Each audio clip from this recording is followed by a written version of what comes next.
Currency यानी कि पैसा, ये हर किसी के जीवन में बहुत बड़ा महत्व रखता है और हम भारतीयों के जीवन में तो इसने कुछ ज्यादा ही प्रभाव बना रखा है। पर क्या आप जानते हैं भारत में पहली बार करेंसी कब स्टार्ट हुई थी?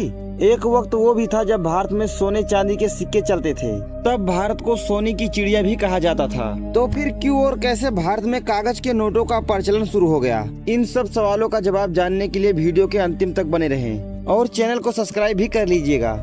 तो आज हम जानेंगे भारत में करेंसी यानी कि पैसों के इतिहास के बारे में। रुपए, जिसे संस्कृत के रुपया शब्द से लिया गया है, जिसका अर्थ चांदी होता है, जिसे बाद में रुपए शब्द का उपयोग विशेष प्रकार के मोहर लगे सही आकार के सिक्कों के लिए होने लगा और ये सिक्के भारत में लगभग 17वीं शताब्दी तक चली थी। लेकिन जब यूरोपियन कंट्री भारत में आई तब उन्होंने प्राइवेट बैंक का निर्माण करवाया और तभी से भारत में कागज के नोटों का शुरुआत हुआ। भारत की पहली कागजी मुद्रा कोलकाता के बैंक ऑफ हिंदुस्तान में 1770 में छापी गई थी। भारत की ये कागजी मुद्रा 91 सालों तक चली थी और फिर 1861 में अंग्रेजों ने पेपर करेंसी का कानून बनाया और 10, 20, 50, 100 और 1000 रुपए के नोट जारी किए, जिस पर रानी विक्टोरिया की तस्वीर होती थी। लेकिन ये मुद्रा भारत के सभी राज्यों में नहीं लागू हो सकी क्योंकि उस समय भारत पर अलग अलग देशों का कब्जा हुआ करता था, जैसे कि गोवा और दमन द्वीप क्षेत्र पर पुर्तगालियों का कब्जा था और इसीलिए वहां पर पुर्तगाली नोट चलते थे,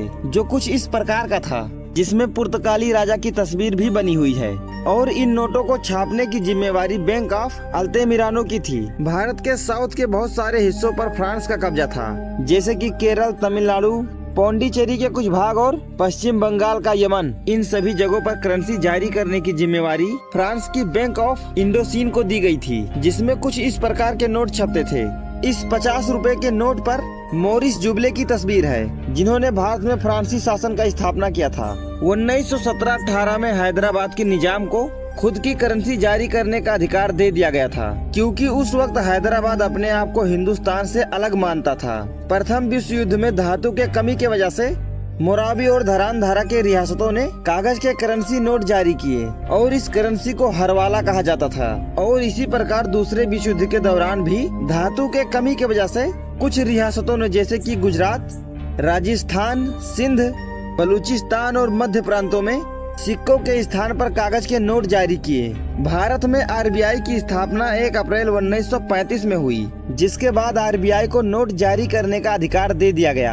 आरबीआई की पहली करेंसी 5 रुपए की नोट थी, जिस पर किंग जॉर्ज की तस्वीर बनी थी। इस नोट को 1938 में छापा गया था। उसके बाद 1947 में भारत के स्वतंत्रता के बाद नोटों को नए तरीका से डिजाइन किया गया और 1 रुपए की ऐसी नोट छापी गई, जिसमें किंग जॉर्ज द पिलर के जगह पर सरनागर के अशोका स्तंभ की तस्वीर छापी गई। और उसी के 2 साल बाद आरबीआई बैंक को भारत सरकार द्वारा 1949 में भारत का राष्ट्रीय बैंक बना दिया गया। 1949 के पहले कोई भी बैंक भारत का नेशनल बैंक नहीं था। इसीलिए फ्रीडम फाइटर सुभाष चंद्र बोस जी ने 1943 में अपनी एक करेंसी लॉन्च किया था। उस करेंसी को आजाद हिंद बैंक द्वारा छापा गया था। उन नोटों पर सुभाष चंद्र जी की तस्वीर हुआ करती थी, परंतु कुछ कारणों की वजह से ये नोट प्रचलन में नहीं आ सका। इंडियन करेंसी का एक इंटरेस्टिंग फैक्ट ये भी है कि वैसे तो हर देश की अपनी अपनी करेंसी होती है, लेकिन 1950 के दशक तक भारत के करेंसी का प्रचलन लगभग 20 अलग अलग देशों में हुआ करता था और कुवैत, कतर, बहराइन और ओमान जैसे देशों में भी भारत के करेंसी को ऑफिशियल करेंसी का दर्जा प्राप्त था। इंडिया के नोटों पर छापे जाने वाले तस्वीर समय के साथ साथ बदलते हुए गांधी जी की मुस्कुराते हुए इस तस्वीर पर जा पहुंची, जिसे 1946 में राष्ट्रपति भवन में खींचा गया था, जिसमें गांधी जी फ्रेडरिक विलियम के साथ खड़े थे। इस तस्वीर को 1987 में पहली बार 500 के नोट पर छापा गया था। फिर 1996 में आरबीआई ने इसे ट्रेडमार्क बनाते हुए सभी नोटों पर छापना शुरू कर दिया। अगर इन नोटों को ध्यान से देखा जाए तो हमें पता चलता है कि इन नोटों पर टोटल 17 भाषाओं में डिनोमिनेशन लिखा होता है और केवल 1 रुपए को छोड़कर हमारे सभी नोटों पर आरबीआई के गवर्नर की सिग्नेचर होती है। अब आप सोच रहे होंगे कि आखिर 1 रुपए के नोट पर किसका सिग्नेचर होता है, तो इसका जवाब ये है कि 1 रुपए के नोट पर फाइनेंस मिनिस्ट्री का सिग्नेचर होता है, क्योंकि ये नोट मिनिस्ट्री ऑफ फाइनेंस द्वारा जारी किया जाता है। ये तो हुए इंडियन करेंसी के डिटेल्स। अब हम जानेंगे इंडियन करेंसी के सबसे बड़े घटनाओं के बारे में, जिसने पूरा देश हिला ढाला था। 8 नवंबर 2016 की रात भारत में डीमोनेटाइजेशन किया गया था। पर क्या आपको ये पता है कि भारत में पहली बार डीमोनेटाइजेशन 1946 में और आजाद भारत में 1978 में हुआ था।